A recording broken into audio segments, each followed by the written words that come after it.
नवरात्रि पर्व हिंदू धर्म के लोगों के लिए बेहद खास माना जाता है। पंचांग के अनुसार चैत्र नवरात्र हर साल चैत्र शुक्ल पक्ष की प्रतिपदा तिथि से शुरू हो जाता है।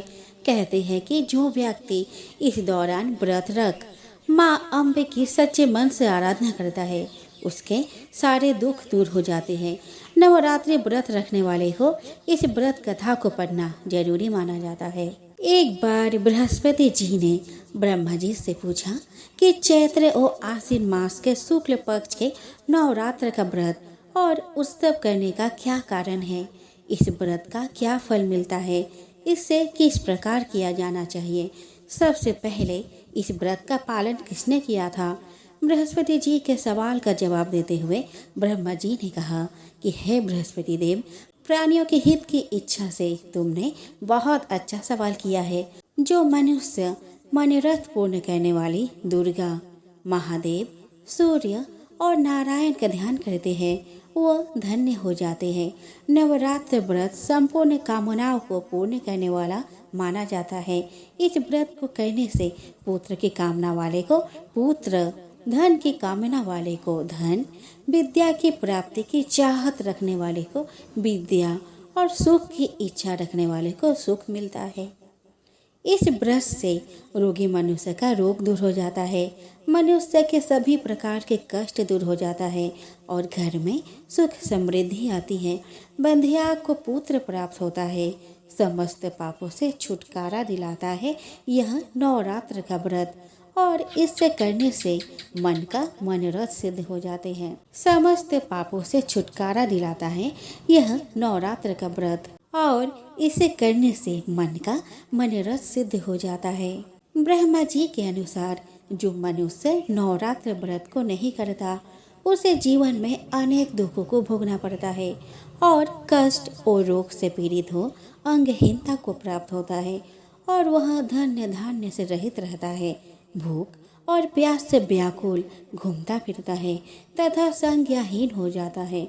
यदि व्रत करने वाला मनुष्य सारे दिन का उपवास ना कर सके तो एक समय भोजन करके भी इस व्रत को रख सकता है और 10 दिन बांधवों सहित नवरात्र व्रत की कथा का श्रवण करे। हे बृहस्पति देव, जिसने सबसे पहले इस महाव्रत को किया था, आज मैं तुम्हें उसकी कथा सुनाता हूँ।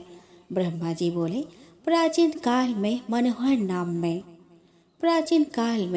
मनोहर नगर में पीठत नाम का एक अनाथ ब्राह्मण रहता था, जो भगवती दुर्गा का बड़ा भक्त था।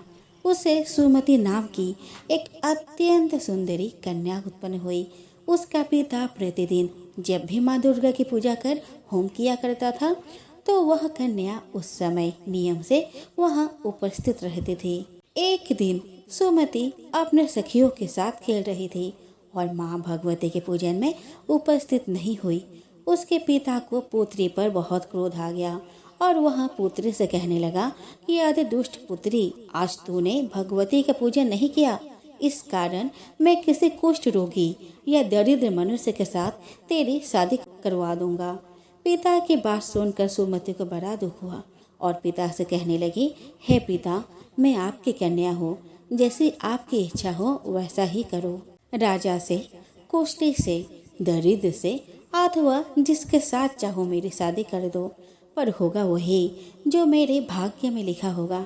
मेरा तो अटल विश्वास है कि जो व्यक्ति जैसा कर्म करता है उसे वैसा ही फल प्राप्त होता है, क्योंकि कर्म करना मनुष्य के अधीन है पर फल देना ईश्वर के अधीन है।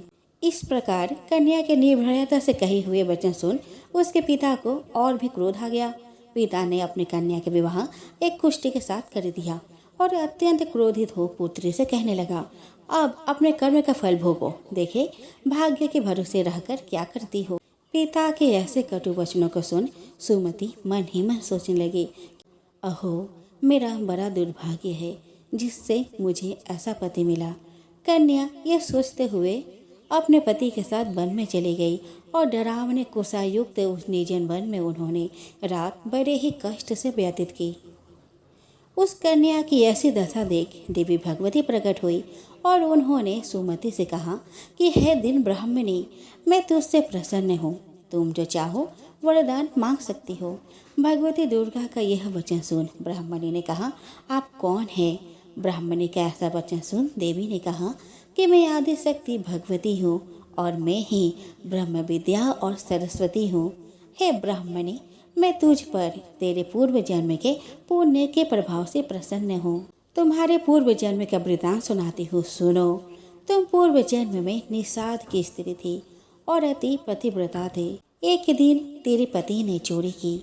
चोरी करने पर तुम दोनों को सिपाहियों ने पकड़ लिया और ले जाकर जेल में कैद कर दिया। उन लोगों ने तुझको और तेरे पति को भोजन भी नहीं दिया।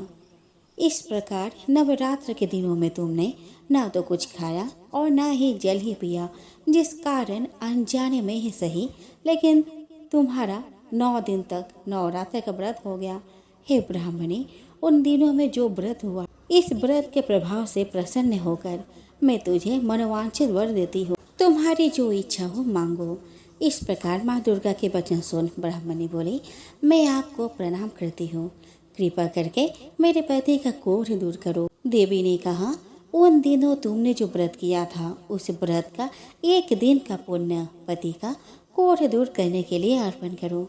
उस पुण्य के प्रभाव से तेरा पति कोढ़ से मुक्त हो जाएगा।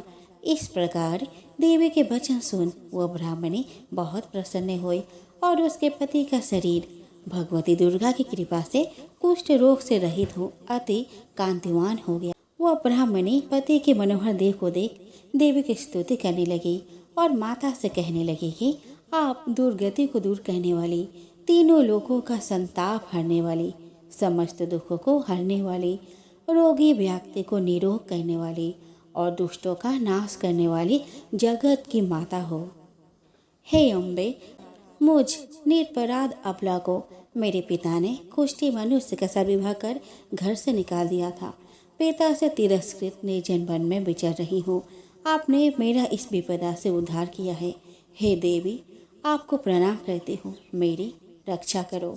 उस ब्राह्मणी की बात सुनकर देवी बहुत प्रसन्न हुई और ब्राह्मणी से कहा, हे ब्राह्मणी, तेरे उदालय नामक अति बुद्धिमान, धनवान, कीर्तिमान और जितेंद्रिय पुत्र शीघ्र उत्पन्न होगा। ऐसा वर प्रदान कर देवी ने ब्राह्मणी से फिर कहा कि हे ब्राह्मणी, और जो कुछ तेरी इच्छा हो वह मांग ले। ब्राह्मणी ने कहा, अगर आप मुझ पर प्रसन्न हैं तो कृपा कर मुझे नवरात्र व्रत की विधि और उसका फल का विस्तार से वर्णन करें। माँ दुर्गा ने कहा, हे ब्राह्मणी, मैं तुम्हें संपूर्ण पापों को दूर करने वाले नवरात्र व्रत की विधि बतलाती हूँ, जिसको सुनने से मोक्ष की प्राप्ति होती है। नवरात्र में 9 दिन तक विधि पूर्वक व्रत करे। यदि दिन भर का व्रत ना कर सके तो एक समय भोजन करे। विद्वान ब्राह्मण से पूछकर घर स्थापना करे और वाटिका बनाकर उसको प्रतिदिन जल से सींचे। महाकाली, महालक्ष्मी और महासरस्वती देवी की मूर्तियां स्थापित कर उनकी विधि विधान से पूजा करे और पुष्पों से विधि पूर्वक अर्घ्य दे। बेजोरे का फल से अर्घ्य देने से रूप की प्राप्ति होती है। जायफल से अर्घ्य देने से कीर्ति, दाख से अर्घ्य देने से कार्य की सिद्धि होती है, आंवले से अर्घ्य देने से सुख की प्राप्ति और केले के अर्घ्य देने से आभूषणों की प्राप्ति होती है। इस प्रकार पुष्पों और फलों से अर्घ्य देकर व्रत समाप्त होने पर 9वें दिन विधि विधान से हवन करे। खंड, नारियल, घी, गेहूँ, शहद, जौ, तिल, बिल्व, दाख और कदम आदि से हवन करे। गेहूँ से होम करने से लक्ष्मी की प्राप्ति होती है। खीर एवं चंपा के फूलों से धन की और बेलपत्तों से तेज व सुख की प्राप्ति होती है। आंवले से कीर्ति की और केले से पुत्र की, कमल से राज सम्मान की और दाखों से संपदा की प्राप्ति होती है। खंड, घी, नारियल, शहद, जौ और तिल तथा फलों से होम करने से मनोवांछित वस्तुओं की प्राप्ति होती है। व्रत करने वाला मनुष्य इस विधि विधान से होम कर आचार्य को अत्यंत नम्रता के साथ प्रणाम करे और यज्ञ की सिद्धि के लिए उसे दक्षिणा दे। इस प्रकार बताई हुई विधि के अनुसार जो व्यक्ति व्रत करता है उसके सब मनोरथ सिद्ध होते हैं। इसमें तनिक भी संदेह नहीं है। इन 9 दिनों में जो कुछ दान आदि दिया जाता है उसका करोड़ों गुना फल मिलता है। इस नवरात्र व्रत करने से अश्वमेघ यज्ञ का फल मिलता है। हे ब्राह्मणी, इस संपूर्ण कामनाओं को पूर्ण करने वाले उत्तम व्रत को तीर्थ, मंदिर अथवा घर में विधि के अनुसार करें। ब्रह्मा जी बोले, हे बृहस्पति देव, इस प्रकार ब्राह्मणी को व्रत का विधि और फल बताकर देवी अंतर्ध्यान हो गई। जो मनुष्य या स्त्री इस व्रत को भक्तिपूर्वक करता है वह इस लोक में सुख प्राप्त कर अंत में दुर्लभ मोक्ष को प्राप्त होता है।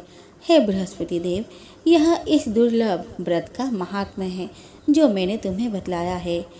यह सुनकर बृहस्पति जी आनंद से प्रफुल्लित हो ब्रह्मा जी से कहने लगे कि हे ब्राह्मण, आपने मुझ पर अति कृपा की जो मुझे इस नवरात्र व्रत का महात्म्य सुनाया। ब्रह्मा जी बोले कि हे बृहस्पति देव, यह देवी भगवती शक्ति संपूर्ण लोकों का पालन करने वाली है। इस महादेवी के प्रभाव को कौन जान सकता है। बोलो देवी भगवती की जय।